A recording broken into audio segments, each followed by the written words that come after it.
Hello ബാബാച്ചി. നമുക്ക് ചാമ്പയ്ക്ക് പറിക്കാൻ പോയാലോ? ഓക്കെ, അപ്പം നമുക്ക് ചാമ്പയ്ക്ക് പറിക്കാൻ പോവാം. വേണ്ടിയിട്ട് പറിക്കാൻ തീരുമാനിച്ചു. അപ്പം നമുക്ക് ഈ ചാമ്പയ്ക്ക് അങ്ങോട്ട് പറിച്ച് നല്ല ഉപ്പും കൂട്ടി അടിക്കുക അല്ലേ ബാബാച്ചി? പറിക്കാം. ഓക്കെ, പറിച്ചോളൂ. ഓരോന്നോരോന്നാണോ പറിക്കുന്നത്? പോലെ അങ്ങോട്ട് പറിച്ചെടുക്കാം.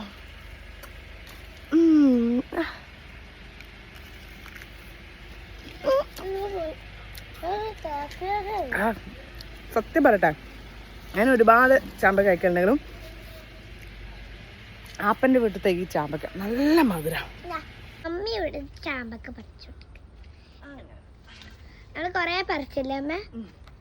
അങ്ങനെ കൊറേ ചാമ്പക്കൊക്കെ പറിച്ച് ഇതൊക്കെ പറിച്ച് ചാമ്പക്കയായിട്ട് നമുക്ക് പോയിട്ട് അച്ചാറിടണ്ടേ? വെച്ച് അച്ചാറും ഉപ്പും മുളക് ഇല്ലോടെ കിട്ടാം.